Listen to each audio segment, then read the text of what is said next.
One strategy that a player can use starting out is to simply place two pieces side by side. And if the opponent doesn't catch it, you'll have three pieces side by side now, and then there's nothing they can do to block. This can be very effective in online games with quick timers, as sometimes we're in a hurry and we don't catch it. So it's definitely a winning strategy sometimes. Another variation of this is the split variation, where instead of putting one right next to each other, you split one out, let's say here, or alternatively, one could split it out here. And again, if the opponent doesn't catch it, you simply drop, and then now, no matter which way your opponent goes, it's not going to be able to be stopped. Whether moving first or second, what we want to try to do is cover the most valuable squares. In this case, we're moving second as yellow, so we're going to go on the left side with the idea of going after this square right here. We get lucky, our opponent obliges, and now we have many more different ways to get four in a row depending on how they play. But the basic concept is we're going to have a lot more options down the road, and in this case we end up getting lucky and catching our opponent off guard. Now, of course, our opponent is not always going to leave us that middle space as an option, so we need to be creative in how we set up potential ways to make four in a row. The idea is to try to have two different ways on one side to where all one needs to do is drop a piece, and no matter what the opponent does, they can't stop it. Like this one right here. Most of the simple traps that we're going to try out usually don't work. So we're going to need a plan B or another line of attack. In this case, we're looking to set up a triangle. When an initial trap does not work, we need to have a plan B involving crossing two potential four in a rows on top of each other, like we do right here. Now, this trap is not foolproof, where we can go ahead and put our pieces in right away. We have to wait until all the other pieces are in place, because that way our opponent will be forced to move second on that open spot, and that allows us to win right there. When making decisions on where to put pieces early on, one wants to keep in mind that the space in the center is typically more valuable, in that there are more ways one can make four in a row. But not only that, if one's piece is there, that means the opponent cannot make four in a row through that particular spot as well. So we want to try to get as much space in the center as we can, which is also going to give us more opportunities to set up ways to win later on. Moving this piece in place right here, we have now set up not one, not two, but three different ways to get four in a row, and there's going to be no way our opponent can stop all of those, and we get a nice win right here. In this spot right here, we are playing as yellow, and we happen to be second to move.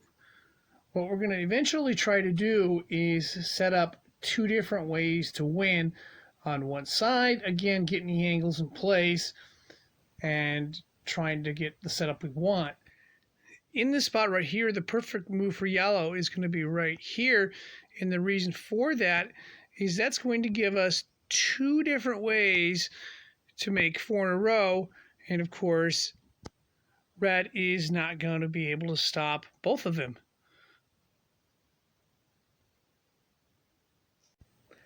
When playing, we want to try to think of setting up two different ways to win.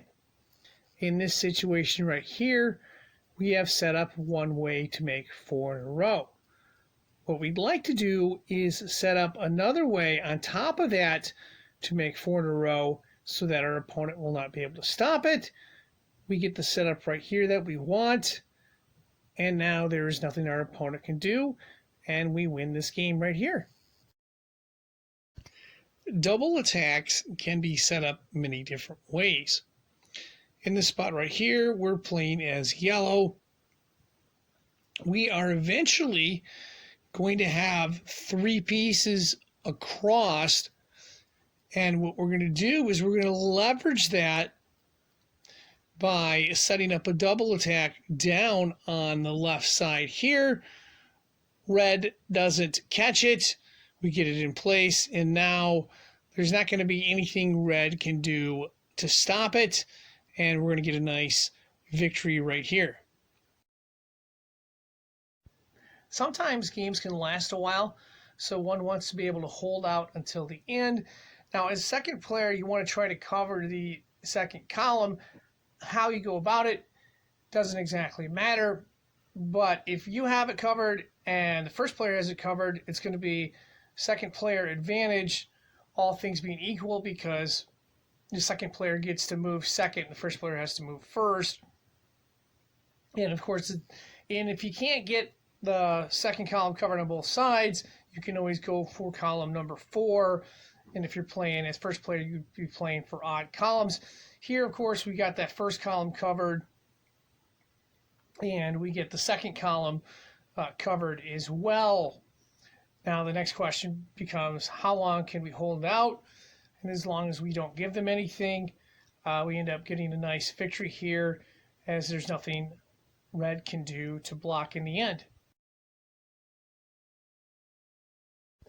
One point that's very important to keep in mind as second player, and that is that it is okay to let the first player cover the second column, provided, of course, we have our own coverage of that second column and we can defend against other threats, because if the game goes to the end, even though they have that column covered, again, we're going to be the player that covers it because we're second to move.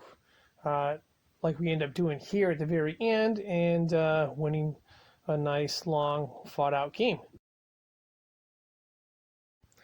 One very important point, and that is when playing a second player, you want to try to have that second column covered, because in a lot of situations where the game goes all the way to the end, what's going to happen is the second player is going to be second to move. They have it covered.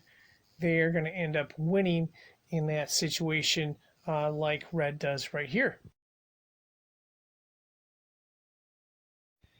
Here we're going to talk about forced moves. In the actual game, red didn't catch it. Red was supposed to block right here. Red ended up losing the game. But the idea was that red actually blocks here. And now as yellow, we can play this spot right here. And why is that so important? Well, if you look, we've got this, and of course we've got this, and there's going to be nothing red can do to stop it from there on. Being able to force an opponent into a move is critical to winning. The trick is to make sure that one is forcing the opponent into a bad move for them and not a good move for them, which of course would be bad for us. In this situation right here, we're going to force our opponent to block right here, which they don't do, but had they blocked, we're going to win on the second move because the move was forced. In this game example right here, we are able to set up and force our opponent to move on a specific spot, which allows us to go ahead and get the win.